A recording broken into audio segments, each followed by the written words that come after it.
Resuming the recording. Okay. Well, welcome everybody to our pre-full moon. It's at somehow, I don't know how this happened, but it came at it was posted as a different time. Normally, we have 8 o'clock GMT. So, but for some reason, this was put at 7:15. Well, we're trying to be as clear as we can be about it. I guess we could say that this is Francis Donald's image of for cancer, one of them anyway. The other one simply has 6 pillars, but this has the requisite 12. It's all about any kind of temple that you're going to build, any kind of enclosure to house the divine. Now, eventually, we know that all enclosures, because of the absolute freedom of the spirit than which there is nothing else, because of that, all enclosures will be destroyed. And for us, as human beings, that type of destruction by 7 different means, look into Letters on Occult Meditation, right in there in the early teens, and you'll see the different methods of destroying the ego eclotus. And that leads us to the causal body, beyond the causal body. And it sort of alchemizes the content of the causal body into the spiritual triad. And that is a very important, what can I call it, extraction. Because from that time on, the connection with the monad is very direct, because the temple is gone. The encapsulation, well, in one way, the whole universe, any universe, and there's an infinite number that have been and will forever be, but any universe is also a temple. It is a finitude. It exists only up to certain boundaries. Now, the sign Cancer rules all boundaries and containment. In this particular case, we're looking at an image where the 3 aspects of the human being are pictured in their ever recessing relationship with the 12 great pillars. And for each of these pillars, well, I think you see up here that Neptune is connected with this portal, the big one, and that's Cancer. And opposite it is Saturn, which is related in one sense, at least the esoteric sense, to the far pillar. Always there's a greater recess of aspects of ourselves. And we know what those aspects are. The personality, which is called the tabernacle in the wilderness, kind of the temple in the wilderness. We and what is the wilderness except the chaos of ordinary living? And then we have King Solomon's temple, the temple of solar man, which is the temple which, when destroyed, raises all quality that we have somehow garnered, all, well, I'll just stay with quality. We work in the quarries, you know, of life, and we build the stones and polish them for King Solomon's temple. But that only lasts so long. It doesn't mean that any of us is near, especially near, to that relinquishment of the temple, the central middle temple. But the day will come. And then it's important to know that there's another temple, and it's called the Temple of Ezekiel. Now, all of these temples, well, especially, let's say, the central temple of Solomon, or solar man, and the temple of Ezekiel, they are 12-fold. When we get down to the personality, it's kind of a multiple of 12. It's a 4. And we rise through them. Now, one day, when we are ready to begin our journey upon the way of higher evolution, we will pass through the destruction of the Temple of Ezekiel as well, and we will be liberated into a sea of fire and into a new kind of very inclusive temple, which has to do with the Father, the Son, or the Holy Ghost. And eventually, as a major monad, we travel on to the cosmic astral plane and to the cosmic mental plane. Some go that way because of the path that they have chosen at the 6th degree, and some will eventually make their way onto the cosmic Buddhic plane, which is called the path which the solar logos is on. Now, all of these are temples in the Cancerian sense, or in a higher archetype of Cancer.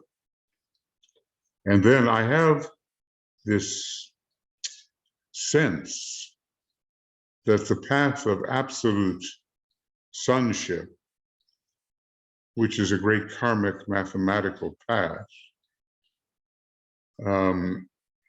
makes its way, although it doesn't tell us that, makes its way to the cosmic atomic plane, where a kind of law is wielded from that very high position. So I guess the important thing to understand is that we will always be breaking through the encompassment which the temple, for all of its good, represents. And our next breakthrough, really, of a major kind, is the causal body itself. For those of us who are seriously, studentially, meditatively and in terms of service upon the path. Now, let's see. My hope is that, yeah, I have been showing you that one.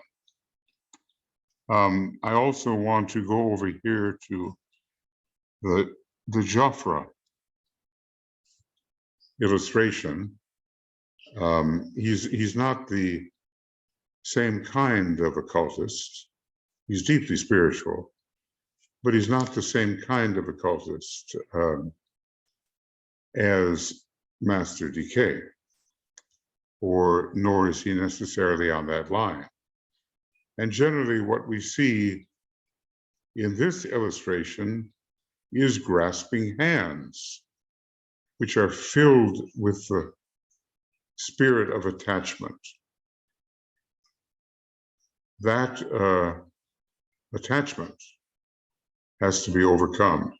He's reaching for the past. Now the crab is, as we see with the two claws, reaching for the past because the past represents the moon, or the moon represents the past.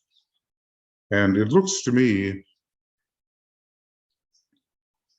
like the huntress Artemis is part of this. And the idea behind it, I think, is that if you don't keep your personality vehicles clean, clear, uncontaminated, unaffected by illusion, glamour, and Maya, you will go mad. Madness comes from the kind of disorganization through which the moon passed in the previous chain due to a kind of excessive lenience on the part of our planetary logos, and certain lives were released which should have been kept in confinement. There's that Cancerian note again of confinement, at least in the early days. So our task here is to avoid attachment to the past. I think we all have it, of course. But if we knew where it led, we would not be so interested in re-grasping the treasures of the past. We would be interested in going ahead into a more solar life. Gradually, the moon will wear away. And by the time, well, maybe the time is not quite specified, but if we were evolving as rapidly as Venus, which should have been the case, then by the end of the 5th scheme round, the moon would have disappeared. But maybe we're going to have to wait until the 7th round, and scheme round, that is, and which makes us stop at every planetary chain. Now we, with our solarized way of thinking, and as eventual representatives of Sirius, that type of initiation, and the sun, we have to help wear away all of these lunar habits and tendencies, which if we could but explore our subconscious mind, we would find them to be quite deleterious.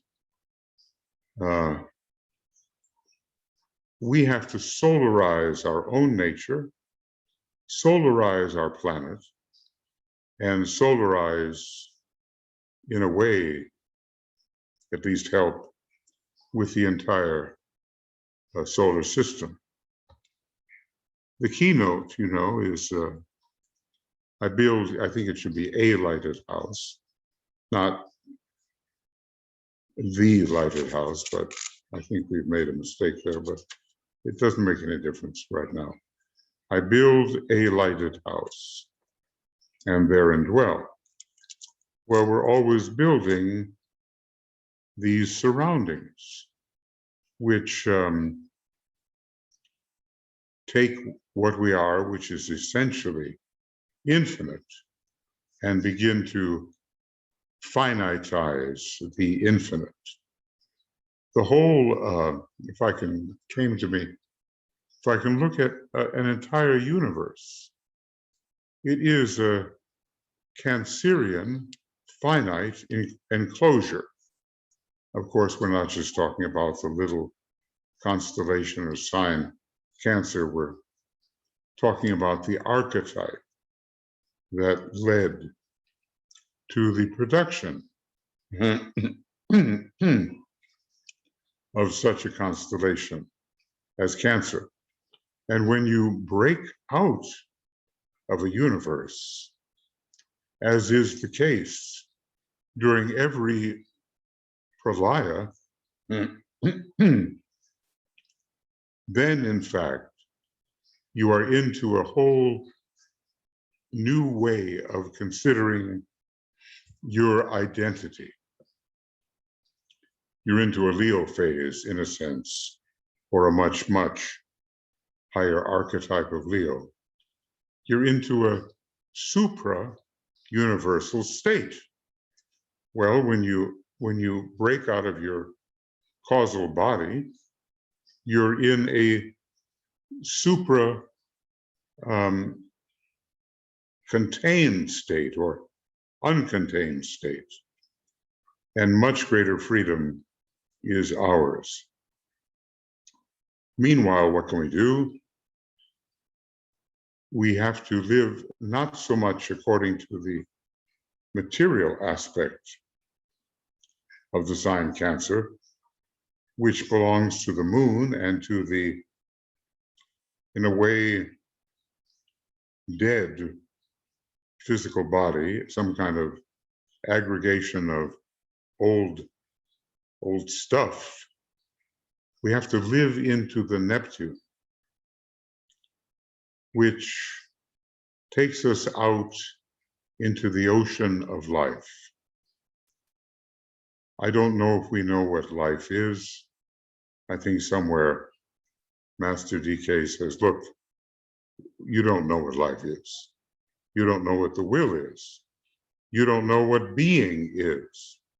So when he uses those three together, I consider them to be equivalent. Life and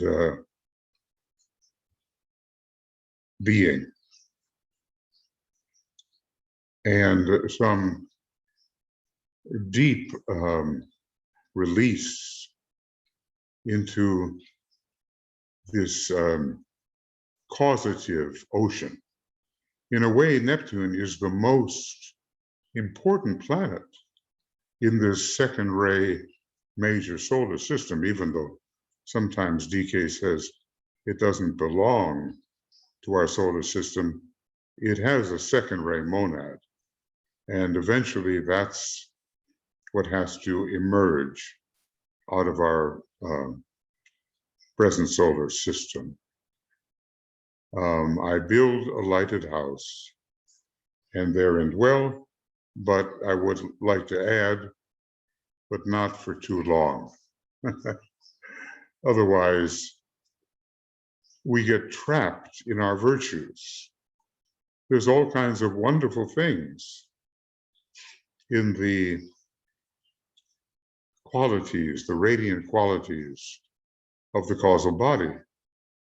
But eventually, they are seen to be limitations. And we do have to find a way beyond that. The pure being that we are, the life that we are, is always trying to escape from limitation. Now, maybe we don't realize that yet, but the day will come when all of this, even what has looked very good and is of good quality, seems to be a limitation.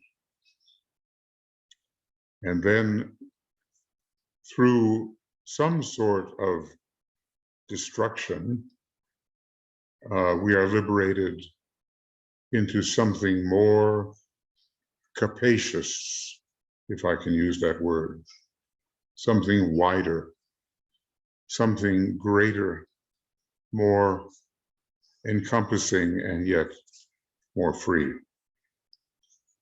So there are great opportunities here in Cancer to discover what our attachments may be and to work our way free of those attachments, which I'm sure deep down we all want.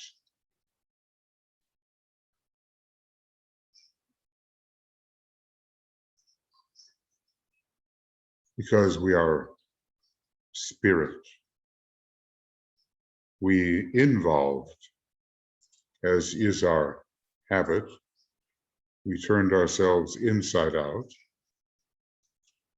doing every universe, and we have to correct that and bring it all back together. Now, where are you? Where am I in this process? Because we have made the turn. Where are we in the process of bringing it all back together? So that, as is said in Cancer, the whole is seen as one. Now that's a tremendous statement. Despite diversity, despite 1,000,001 articulations, the wholeness is seen and understood as one, and not just intellectually, but in real experiential perception, and I would call it infuception.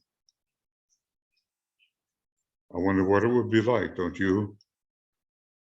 Even to spend a few hours in that state where we know that the whole is one.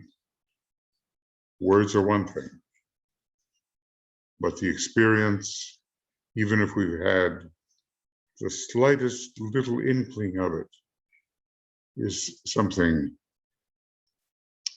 far beyond the words. Okay, friends, well, that's kind of a little introduction there. And BL, I think you usually put in the chat box where Francis's illustrations and comments can be found. Yes, I've done that. That's terrific. So if you want to look at what Francis has said, please go to the link that BL has provided for us. And of course, I've got to say, please pick up Francis's webinars, either on the secret doctrine or on the secret teaching of all the ages, as you will be in a position to learn a lot. And that's it, friends. We've got to keep learning, no? We must keep learning. Okay.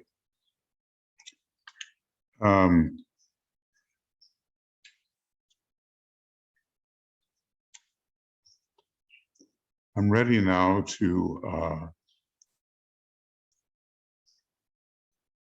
begin this pre-meditation. And remember, tomorrow, Tuya begins the actual full moon meditation with at 5:00 p.m. There might be something floating around that says a.m., but that's an error. 5:00 p.m. and the exact full moon at 6:39 and 31 seconds p.m. GMT. So you just calculate what that means for you.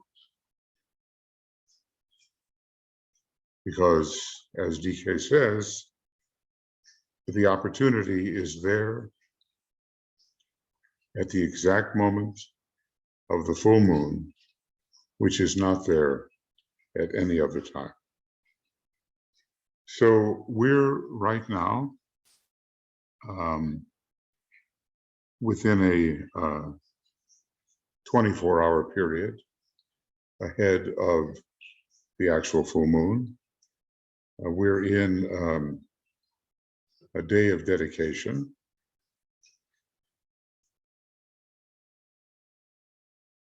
And 12 hours before the full moon, we will begin receiving and holding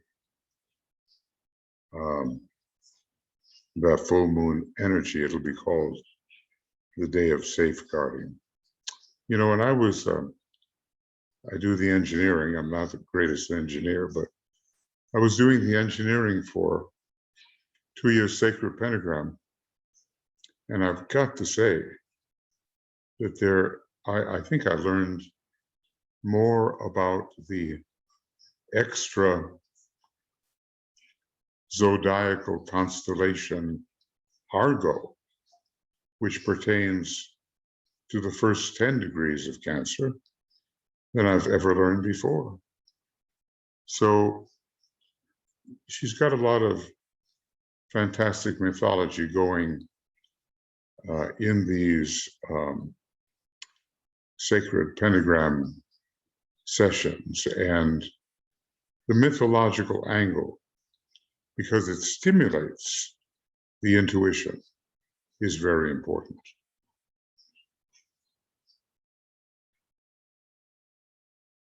Okay. So we can think of ourselves as the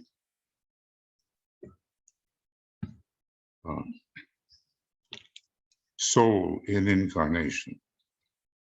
We are a projection of the angel of the presence within the personality fields. So sometimes we just think we're the personality or the elemental lives, but actually we are an extended soul consciousness within the various elemental vehicles. And when it comes to the full moon work, we begin to withdraw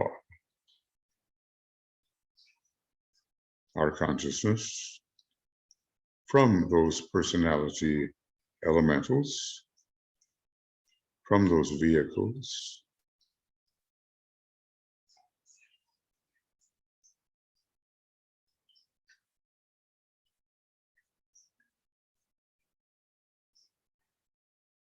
And at least imaginatively, we enter deeply into the presence of the soul, or let's call it the angel of the presence on its own level. But essentially, we're entering into that which is known and understood within the causal body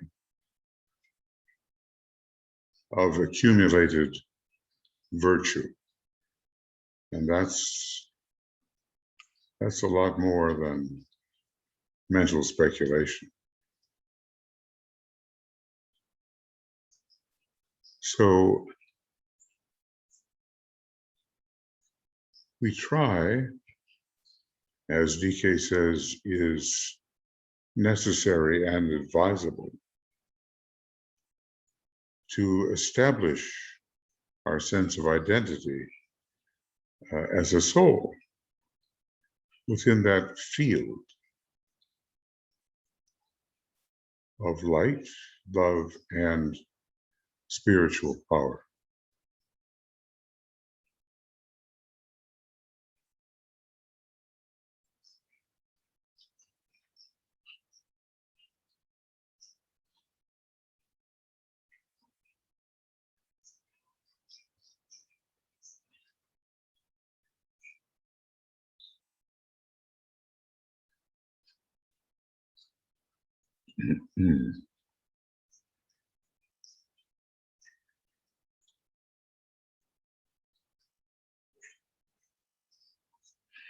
At the very least, we should be beginning to see things as the mind held steady in the light, and to develop within ourselves the mind as it is in Christ.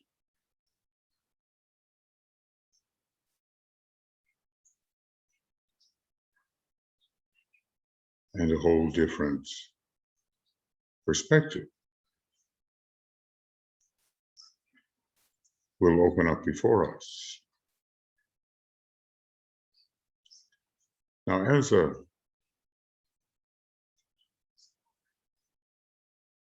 looking at things as if we were the soul,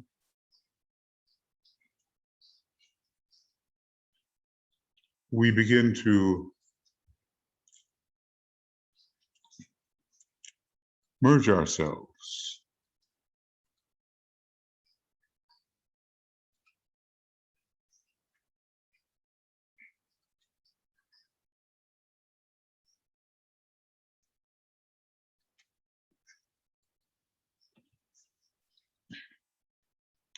as a soul with the group soul, because let's try to feel it.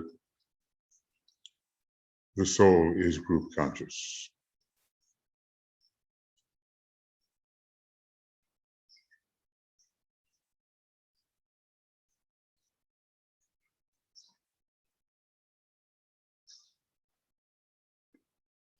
And at least imaginatively, we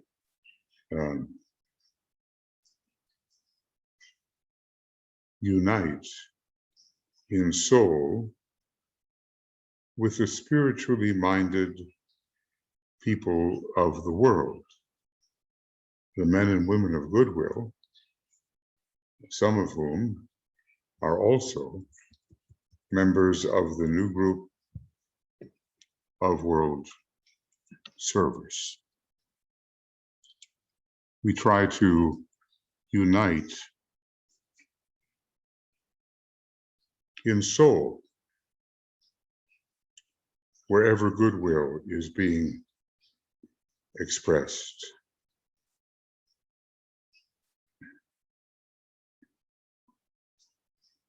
And we try to feel our oneness in that respect with these progressive people who are learning that there is more to life than the personality.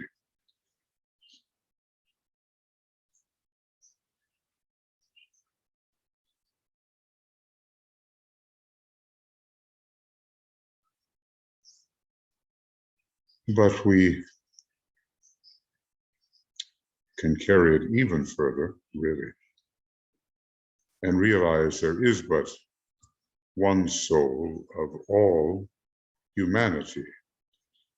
And whether people are in the body or out of the body,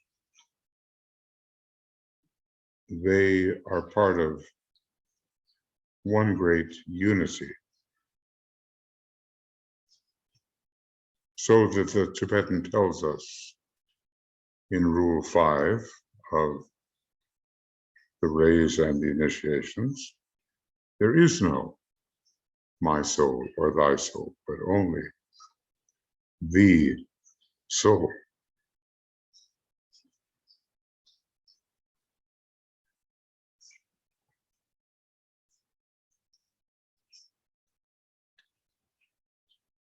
And we try to make to ourselves the following declaration, a meaningful, deeply meaningful part of our life, namely, naught is but me.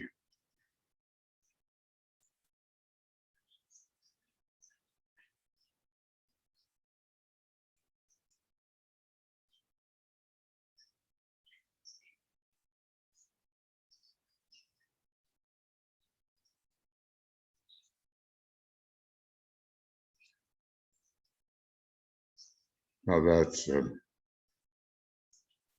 very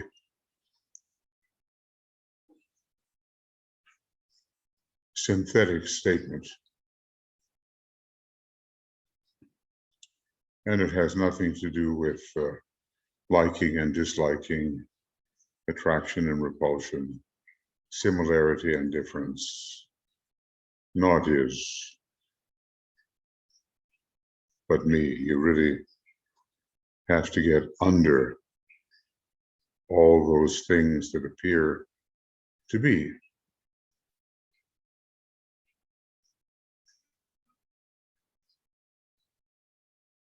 Into the life from which they sprang, into the pure being.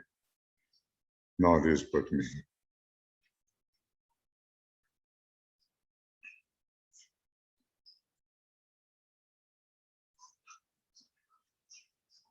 It is a statement beyond quality, beyond the attractiveness or repulsiveness of quality. It's a statement rooted in the pure being which we are.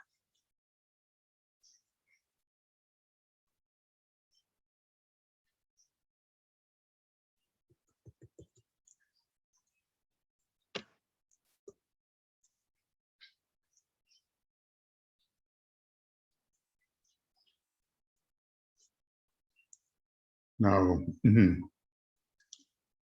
technically what's happening is the qualities of the soul are being drawn into a pool of retained energies around the mental unit. All 5 aspects of the soul,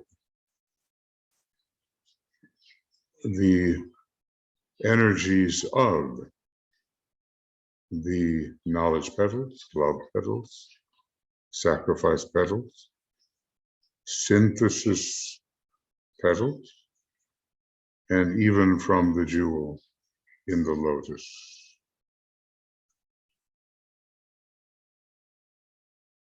And the rainbow bridge rises in many colors through that pool of retained energies.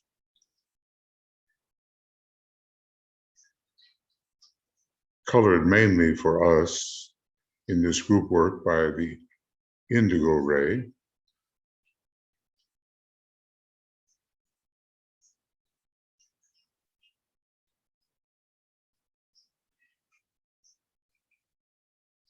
But never yet for us quite reaching the Buddhic permanent atom or the atmic permanent atom or the monad. One day, yes, but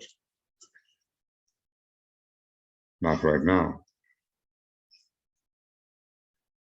So we imagine that we're projecting through this largely indigo antikarana, that beam of light, as we think internally the word of power, not I see the greatest light. We think I see the greatest light.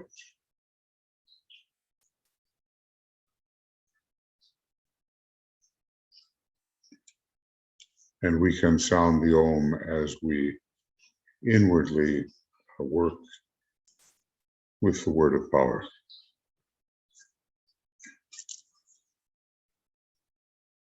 Om.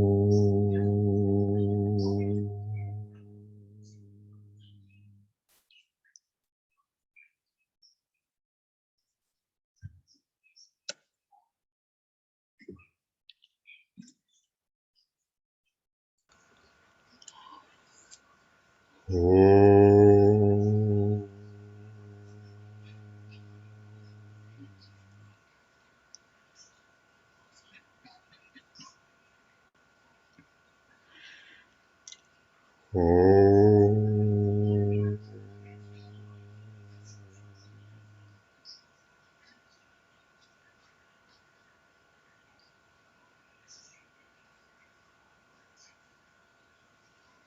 I see the greatest light.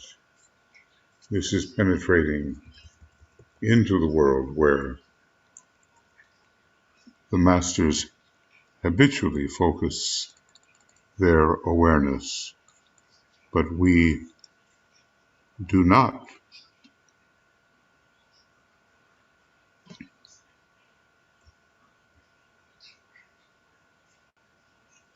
And as we project,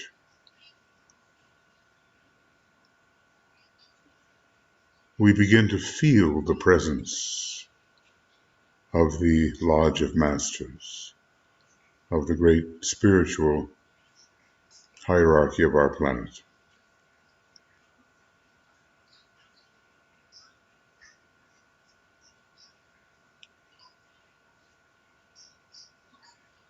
We're moving into the impersonal world and bypassing simply the transpersonal world of the egoic lotus. And we want to be the co-workers of these graduates of the School of Humanity,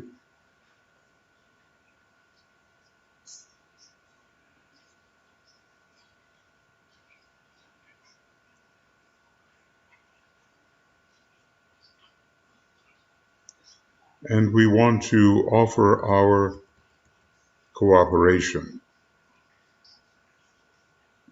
and our gratitude to the elders who have gone beyond our particular stage and are wielding certain energies to really help us. So we salute the hierarchy, of whom the Christ is the center. Sometimes it's said he is the head of the hierarchy, sometimes the heart of the hierarchy.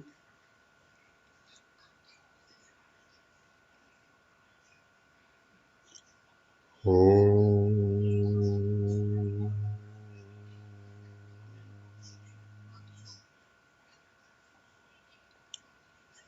Salutations to the Christ,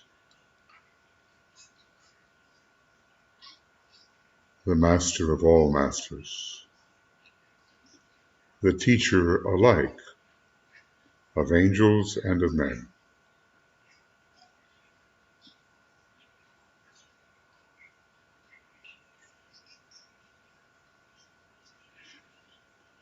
Om.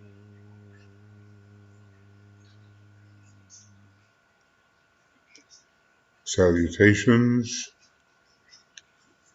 to the triangle of masters with whom we most closely work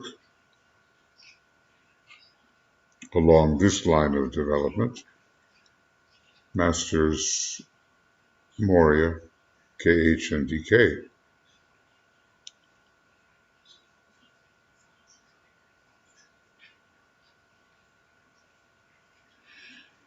Om.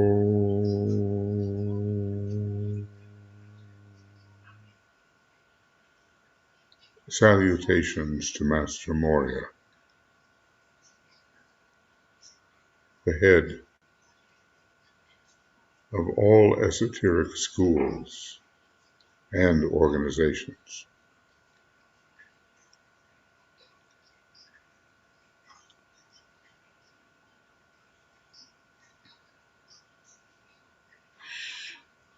Om.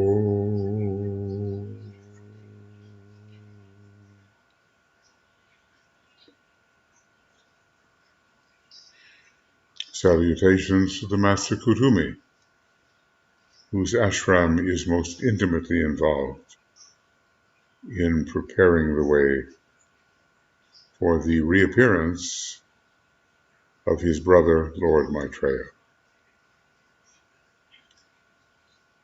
and who will be the Bodhisattva Christ of the age of Capricorn.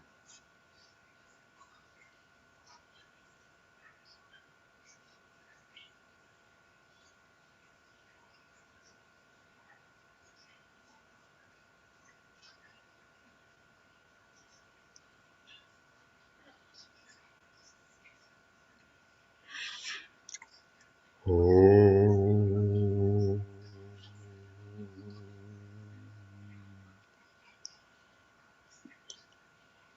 Salutations to the Master Jwalku, the messenger at the present time of the hierarchy, and the trainer for so many disciples on all the rays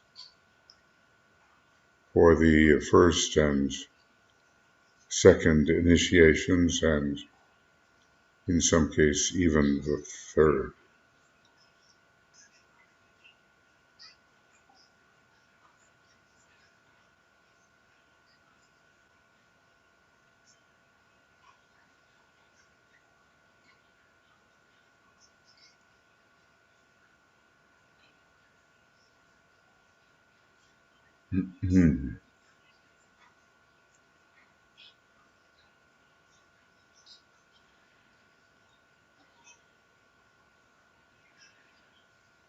Oh.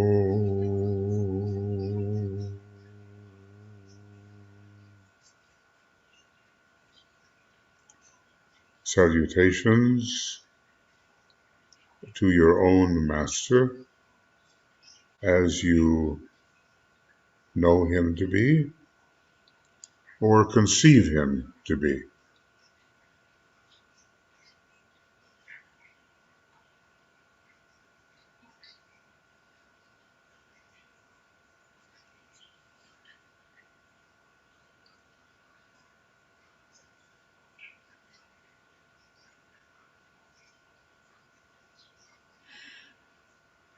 Oh.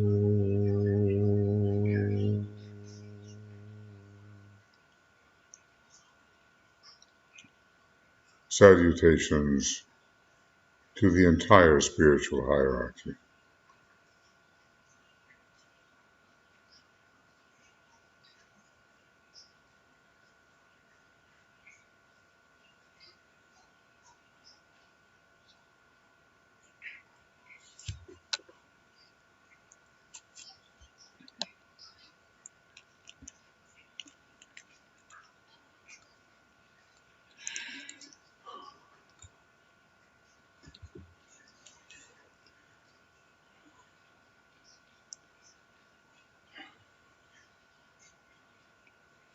Now we imaginatively raise our thought to however we conceive Shambhala to be,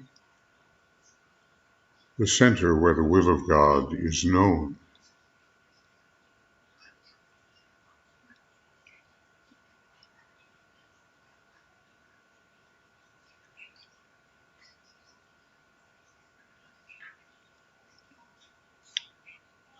And with deepest reverence,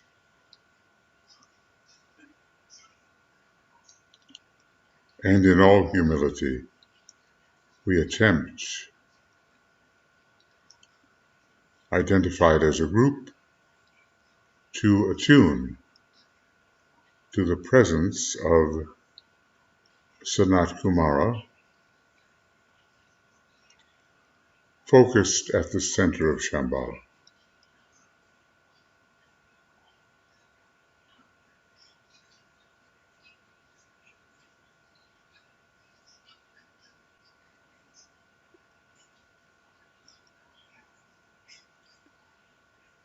And inwardly, we sound a long but silent Om as we imagine the group imbued with his energy.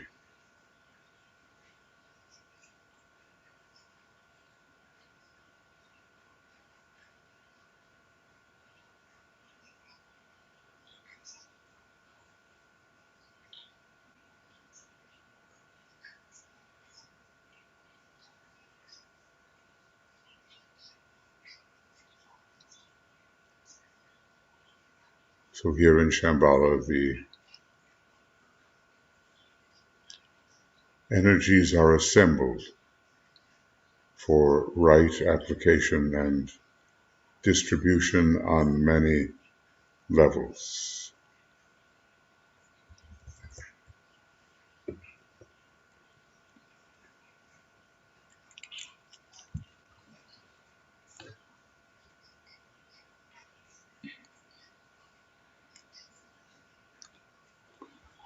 Now we're going to, as if, pull ourselves together into one point.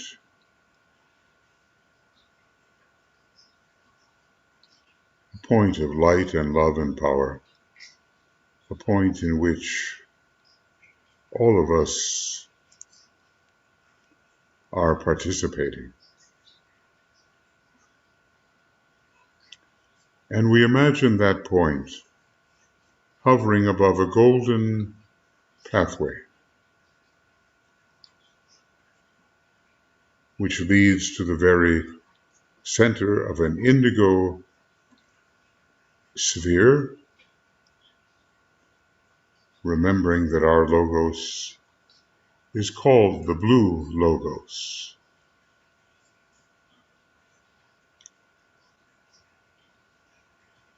And within that sphere, we are imagining that we meet the presence of Master DK. So that pathway, golden pathway, shortens and shortens, with us traveling with it, together, all of us at a point, until we enter in. The pathway disappears, we enter into the indigo blue disk. And we try to get the feel of what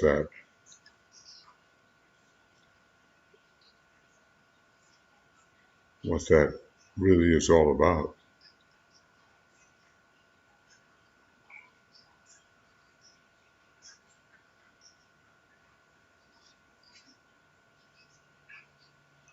And there we become as if outposts of the Master's consciousness.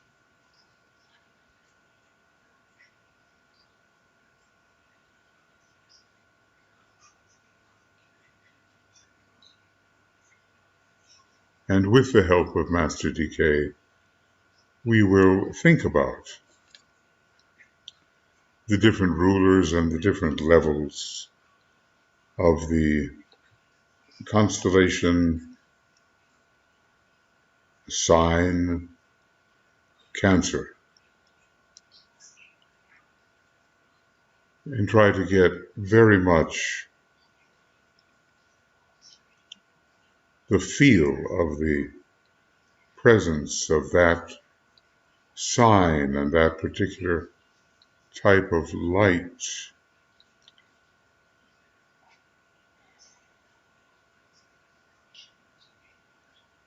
And what it can mean to us as we approach now the full moon, less than 24 hours away. So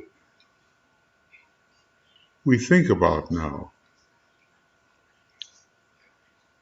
with Master DK's help, at least imagined help, of the rulers of the sign Cancer. The moon, it's the exoteric ruler, and we might think of it as, in one way, as veiling Vulcan.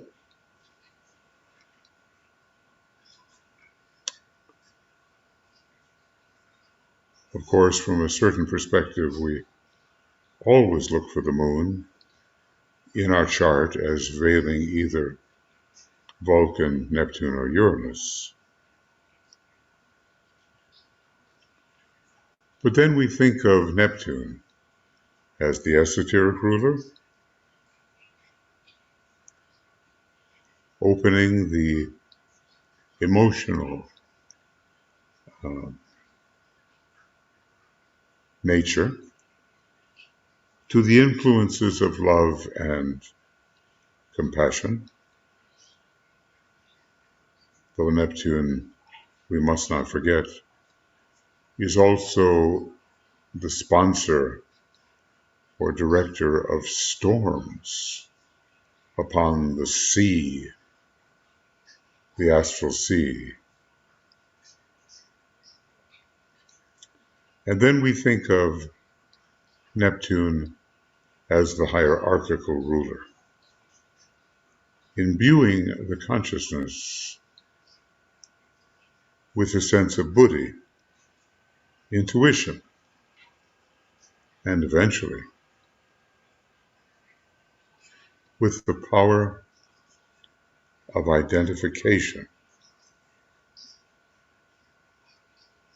which is coming from, really, from the monad, giving us the realization of oneness, for Neptune melts all the boundaries, and Christ is symbolically Neptune, and that's why he knows, in a boundaryless way, what is within man. Nothing blocks the path. So first,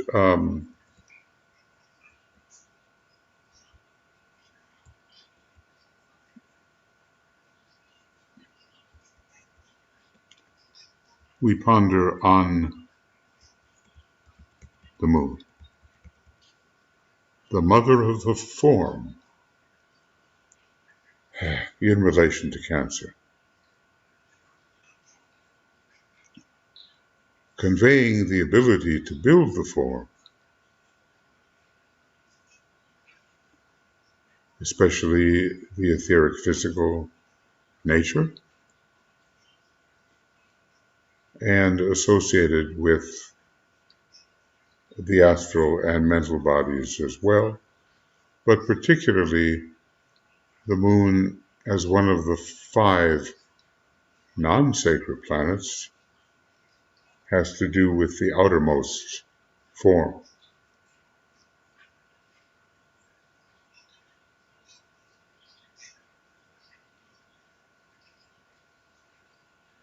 So we have to improve that form and open it to the light and the love which come from above.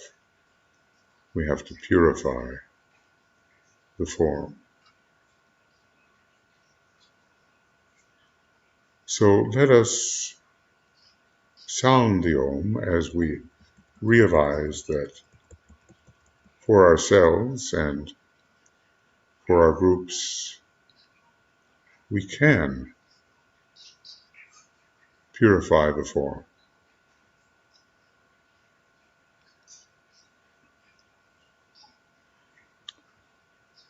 Oh.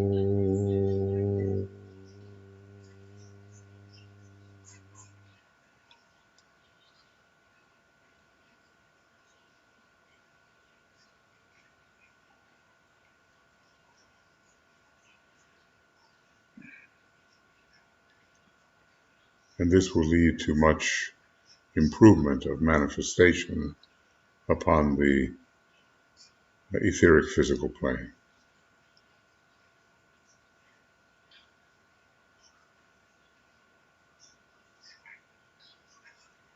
The moon has to be overcome, but the symbolism behind the moon has to be utilized as well.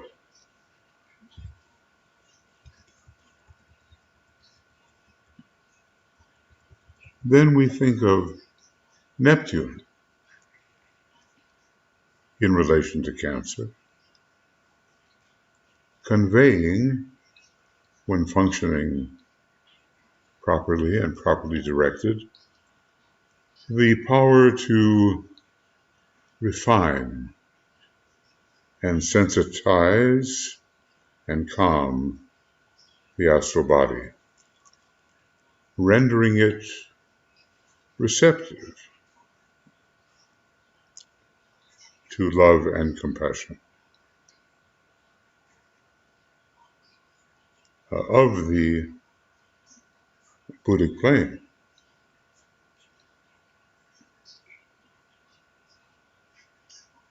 So we open in the silence to that stream of Neptunian energy.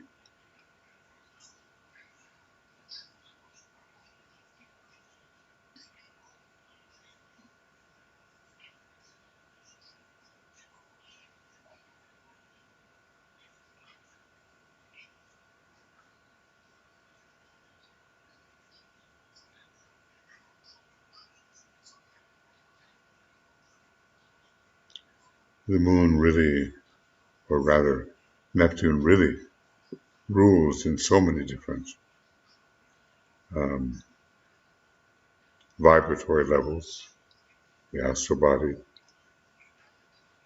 the soul and its love petals, and also the one of the synthesis petals, the Buddhic plane and its intuition, the monadic level,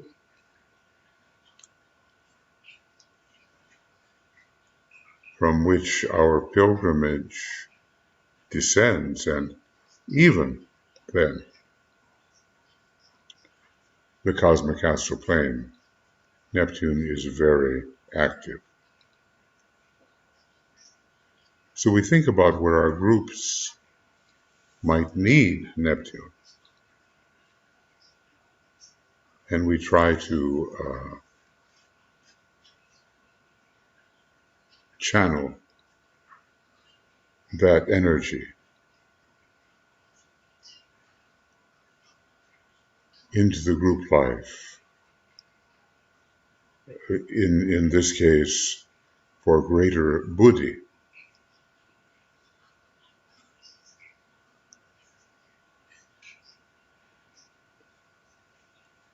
Oh.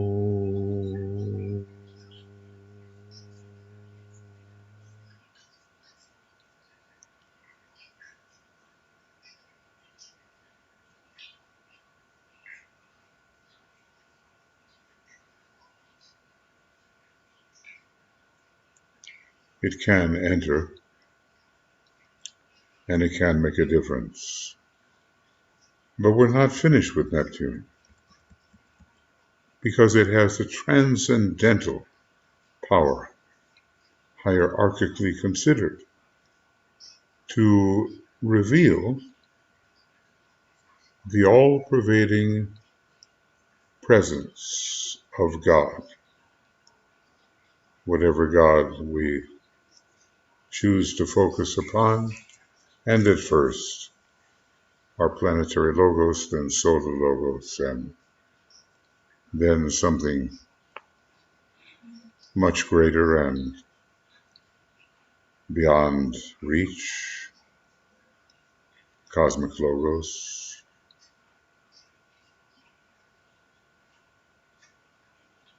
So there is a sense of the life within the form, the heart of life within all forms on the cosmic level, the hierarchical level. And Neptune does indeed, with Jupiter, touch the monadic plane, where there is a reflection of its role on the cosmic astral plane.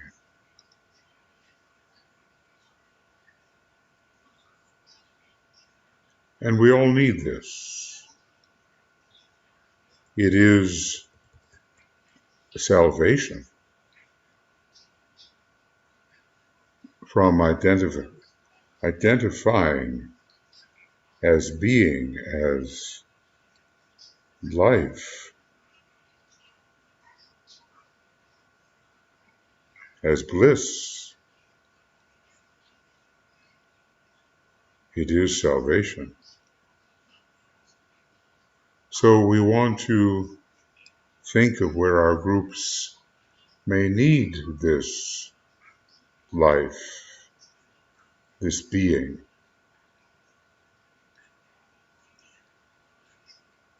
And although so many groups are so far away from understanding what that could mean, we still channel or allow to be channeled this hierarchical Neptune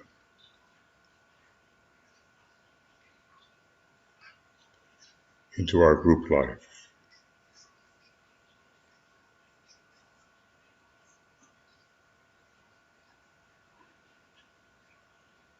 Oh.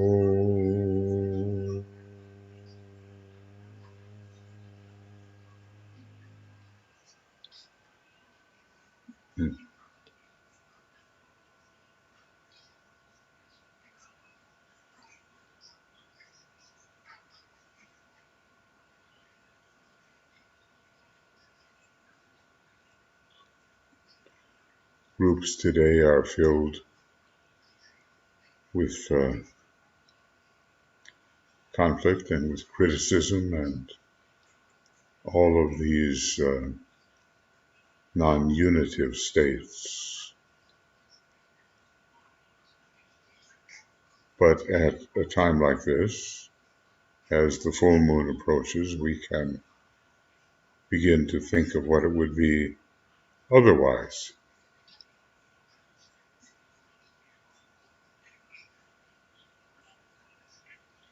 if this hierarchical Neptune could pervade the group members.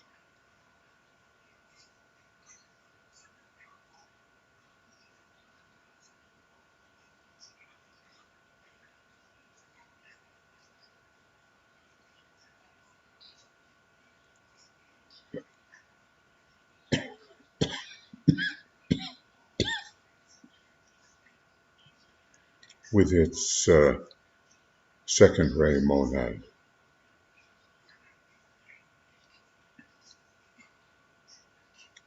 Maybe even now you can begin to feel the difference.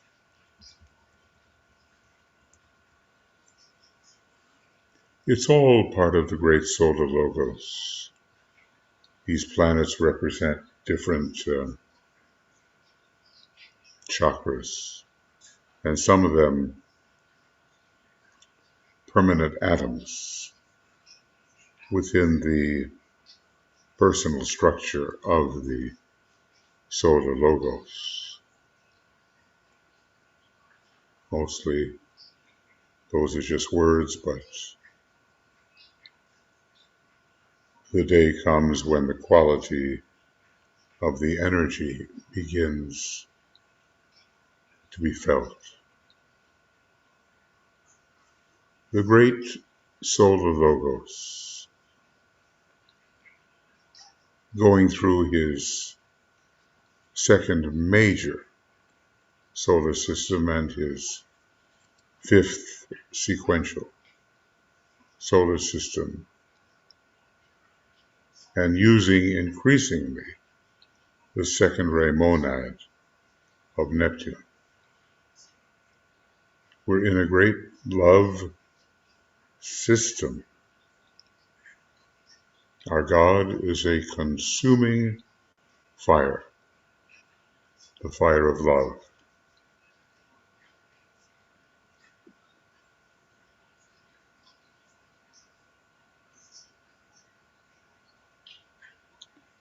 And we can be consciously, experientially a part of that.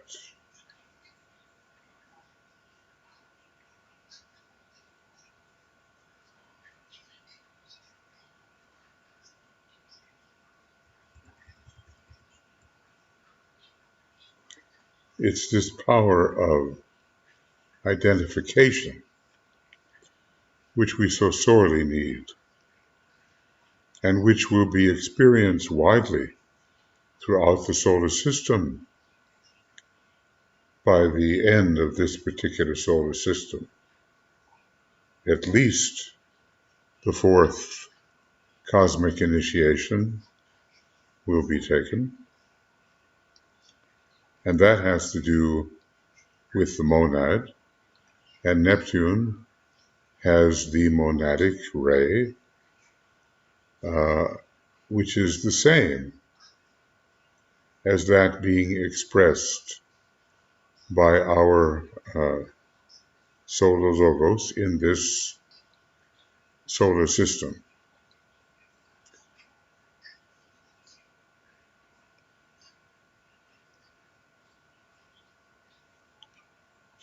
But even a great planetary logos or solar logos does not know with certainty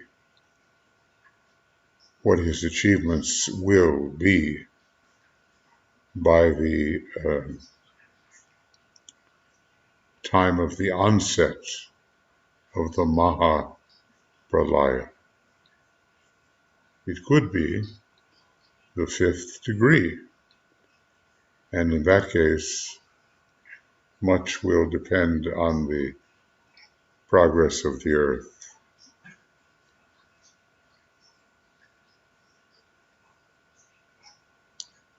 The light of Cancer is the light within the form.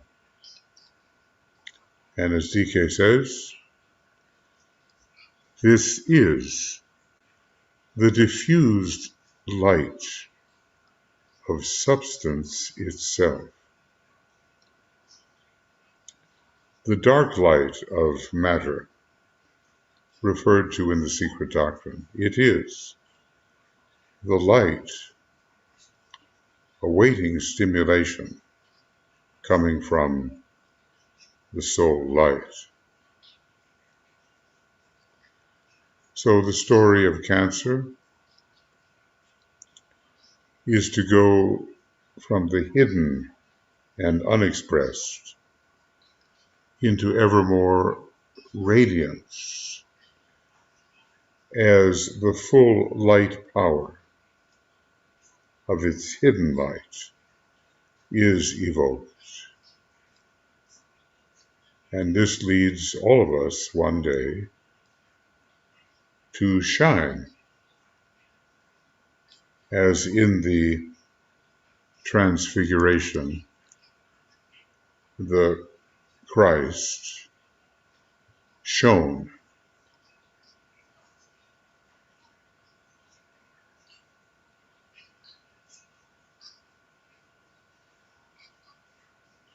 Now we're working more and more with the mantra of cancer. And we have some days in which to do it, especially as the full moon itself approaches at 6:39 and 31 seconds GMT.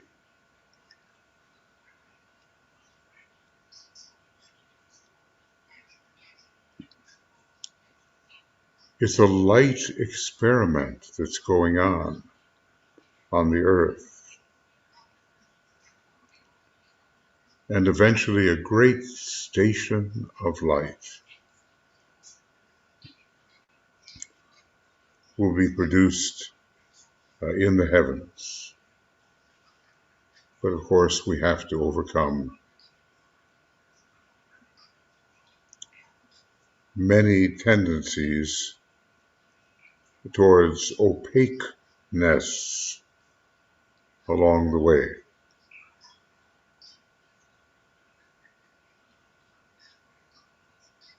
So we ponder. Build a lighted house. Many temples are built as lighted houses. I build a lighted house, and therein dwell.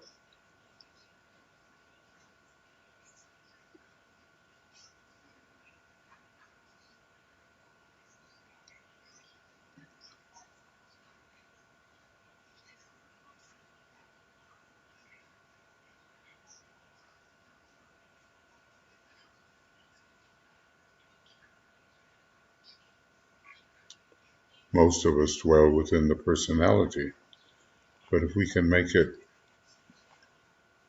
ever lighter, we will find that we begin to dwell within the lighted house of soul, and beyond that, of triad, and beyond that, of monad.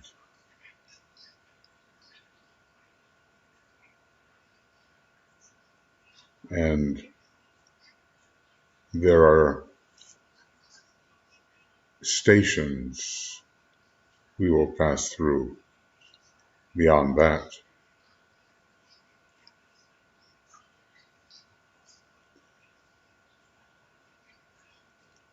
I build a lighted house, and therein dwell.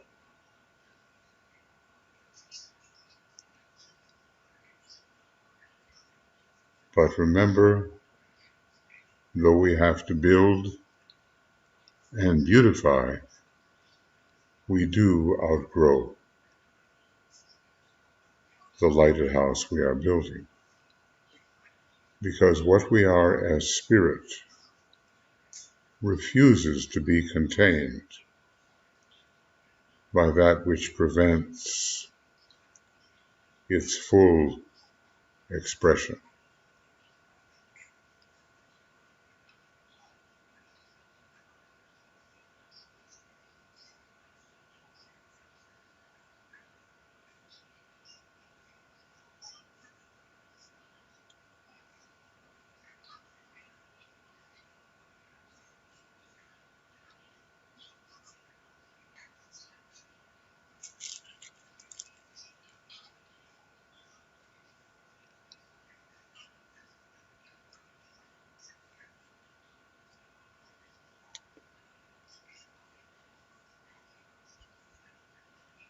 And time after time, universe after universe, this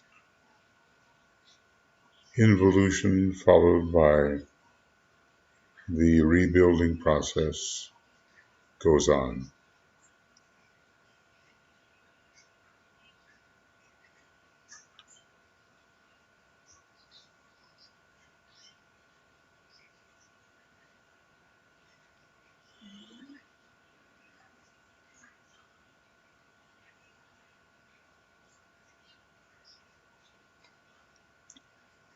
Maybe for some of us, the building of a radiant personality which acquiesces to the soul is a sufficient goal.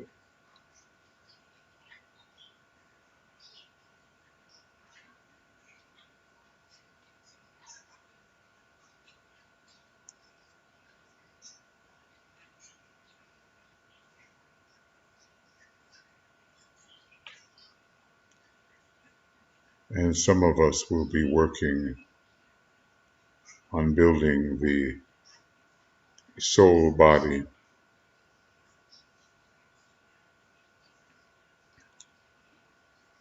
but that also requires work within the personality. I build the lighted house, and therein dwell.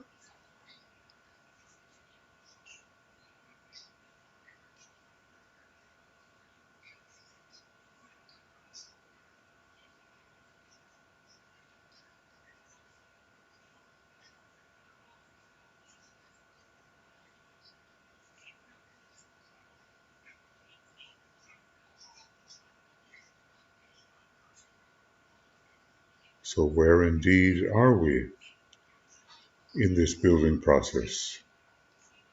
Not completed, of course.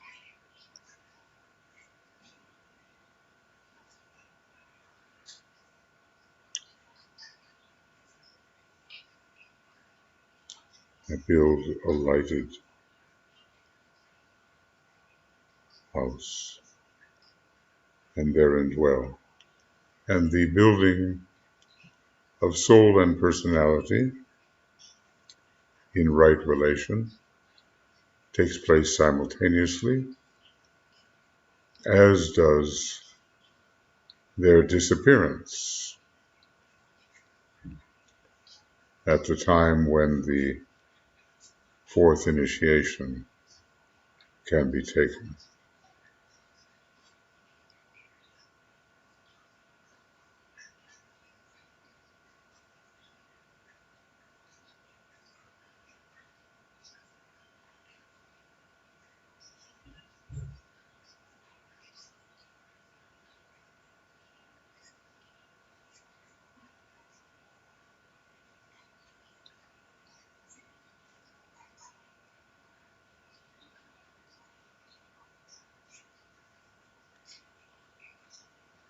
We cannot relent in this building.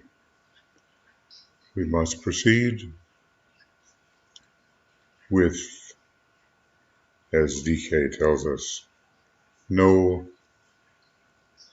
let up and no leeway.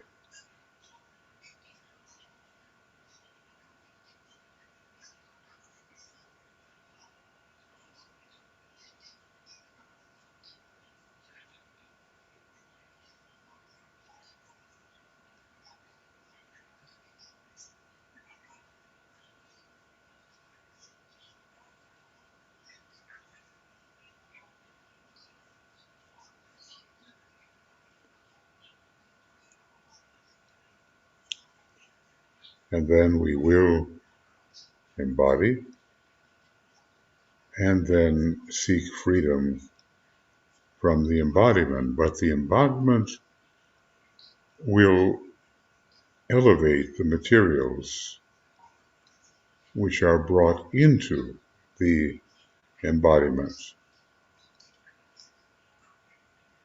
Because being in an archetypal relationship with other elements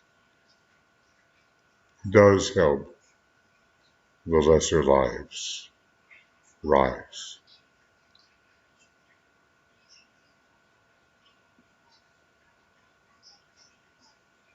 I build a lighted house, and therein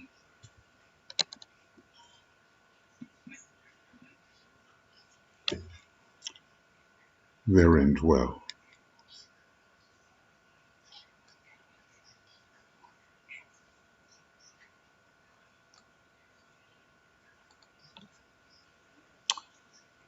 Well,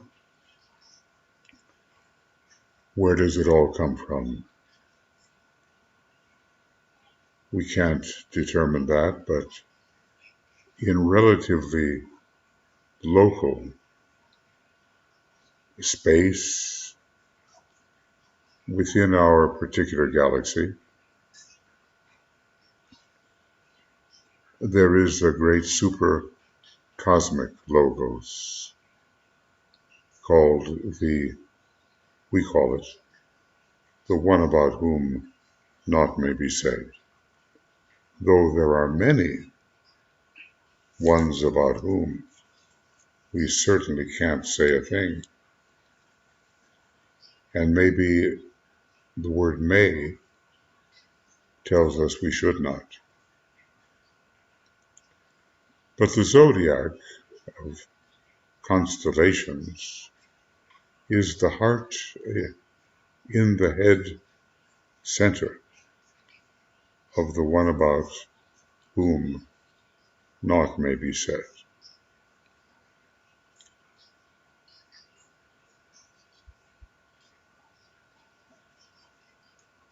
And as we know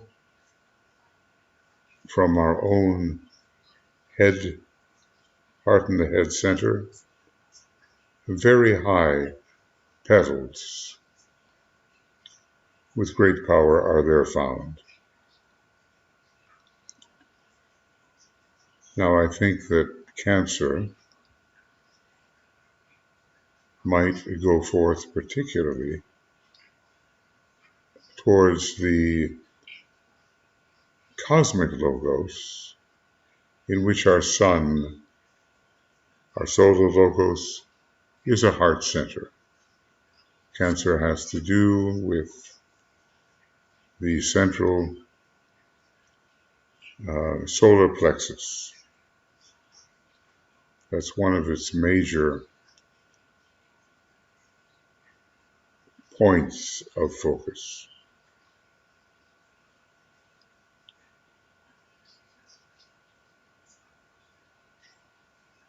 And so this great sign, I presume, this constellation, affects the 7 solar systems of which ours is one. It also has much to do with the Pleiades and with the planet Venus. But let us suppose that energy flows into the cosmic logos, of which our little solar system is a part.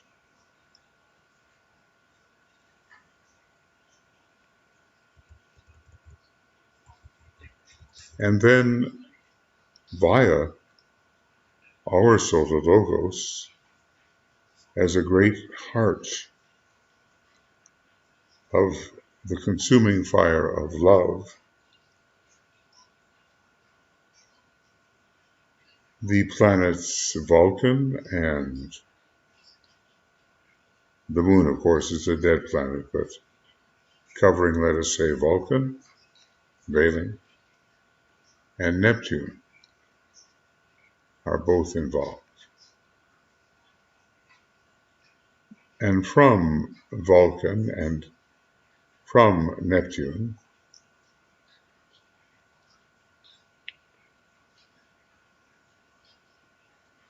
there is a flow of energy to our little earth, as part of the earth scheme.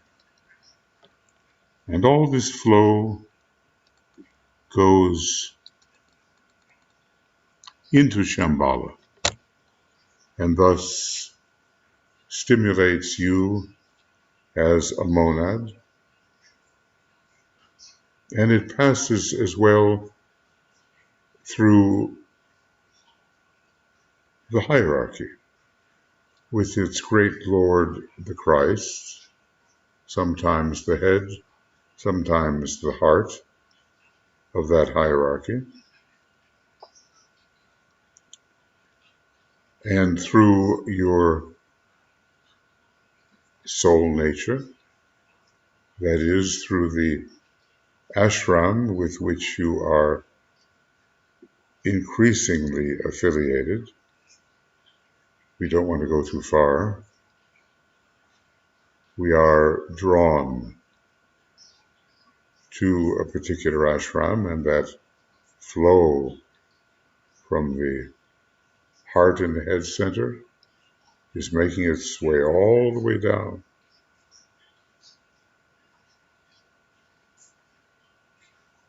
Vitalizing the asynthesis petal, vitalizing the love petals, vitalizing other petals which carry the Neptune vibration within our egoic lotus, until at a time like this, Cancer and Neptune, with a definite change of energy from Gemini, Cancer and Neptune can be felt.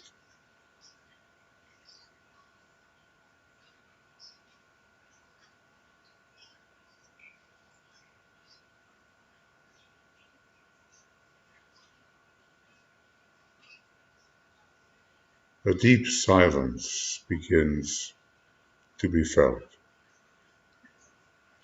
and maybe a long silent Om for us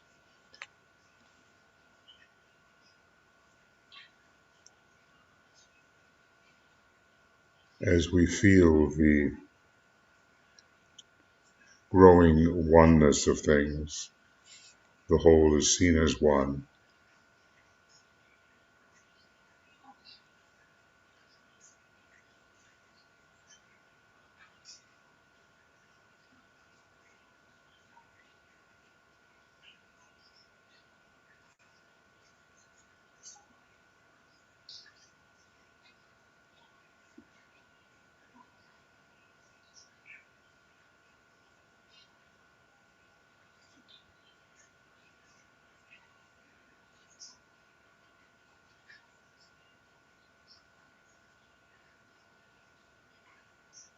It's a definite change of energy,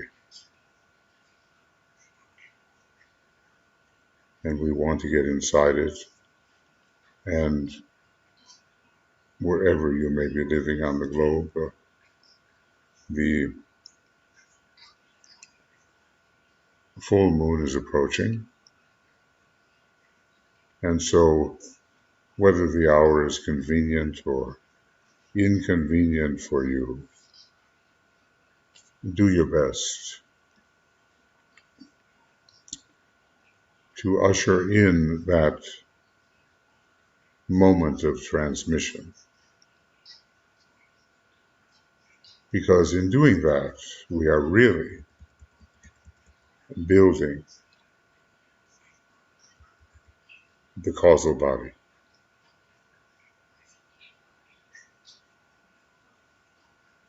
Now, let's think. Somewhere in the world, according to your own discretion, are problems, or a problem particularly, which needs to be solved, especially through the application now of the Cancer and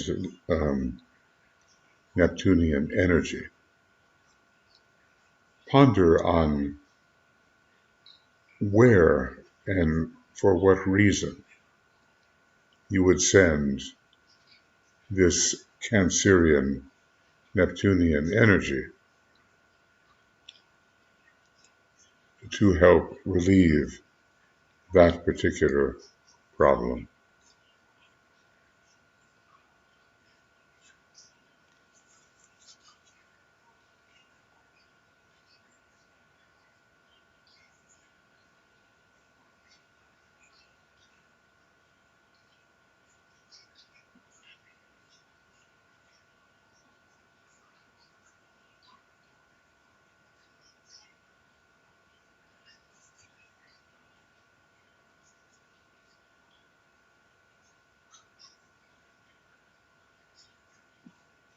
Right now, there are many countries in which divisions between older souls and younger souls exist, between those who live according to the demands of the dweller and those who are trying to live according to the demands of the soul. Can you see how, if the whole is seen as one, this tremendous cleavage, which can be the result of Geminian energy, could be healed?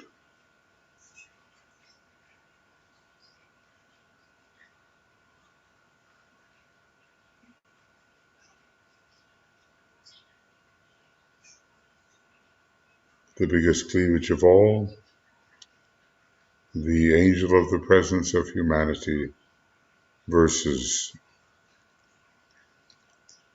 the dweller on the threshold for humanity. So let us use these fusing energies to put into a state of oneness, which we register the divided, conflicted uh, arena of combat.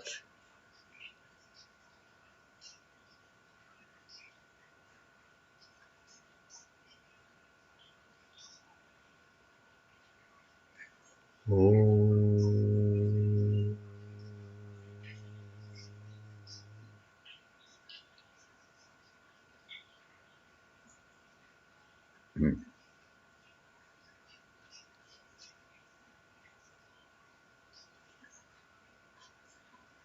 That maybe we can contribute to the fusing under the right circumstances of humanity's dweller, made rightly responsive to humanity's angel of the presence.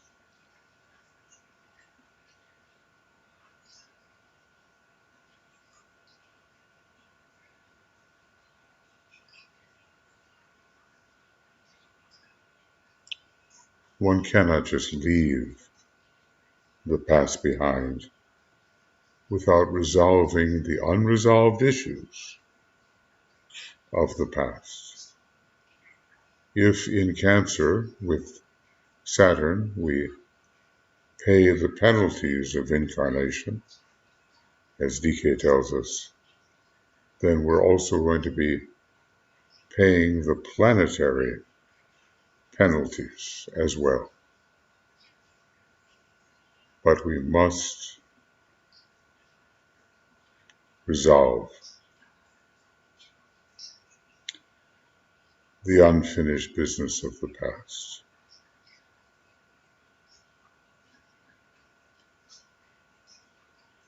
Pleiades, Cancer, Venus. That's the triangle.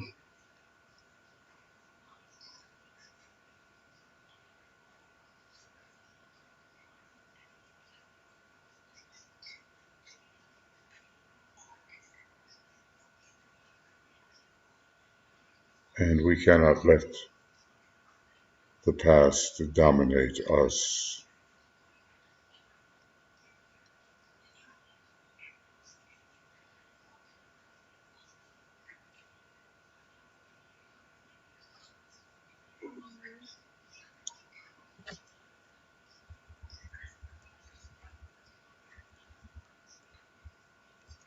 Thank you, friends. We will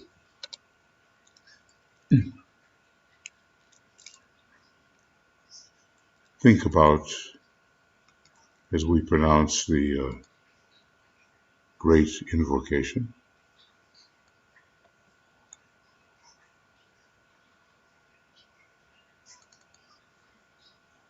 I want to make sure you see it.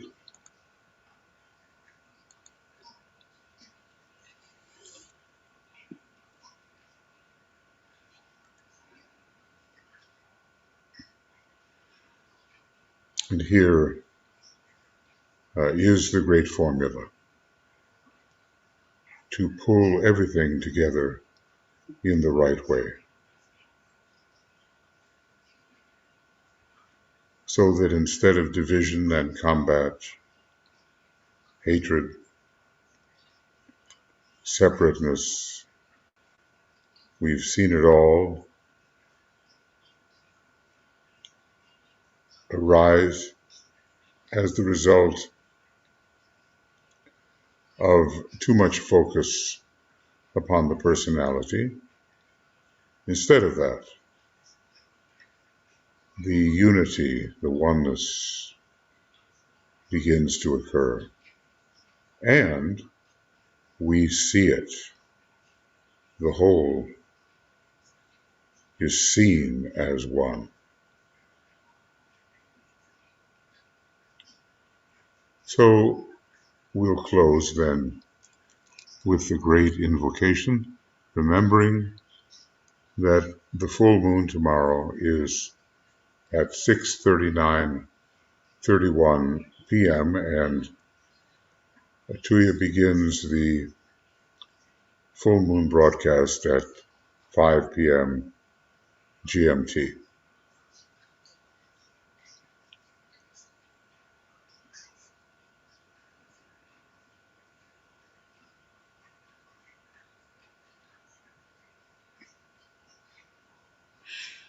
From the point of light within the mind of God, let light stream forth into the minds of men. Let light descend on earth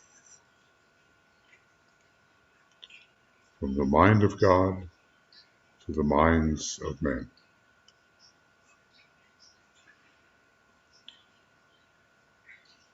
From the point of love within the heart of God, let love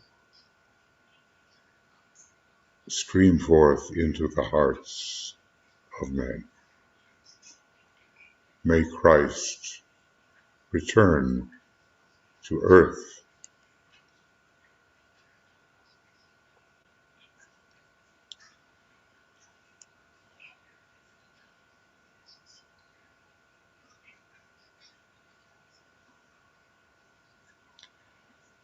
From the center where the will of God is known, let purpose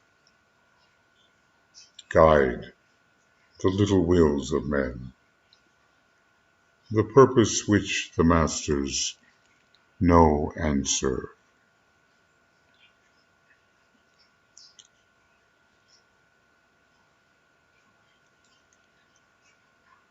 From the center which we call the race of men, let the plan of love and light work out, and may it seal the door where evil dwells. Let light and love and power restore the plan on earth. Om.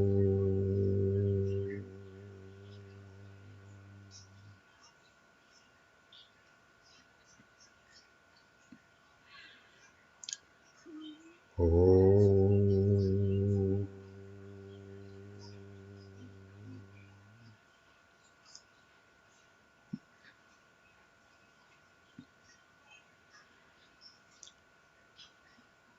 Om.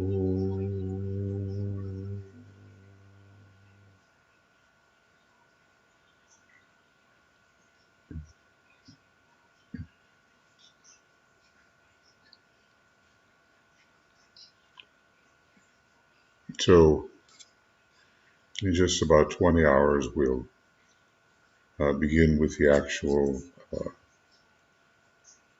Cancer full moon service meditation. It'll be a YouTube broadcast. Meanwhile, let's hold our point of tension and get the most we can from the infusion of these Cancerian energies, which we should be feeling more and more.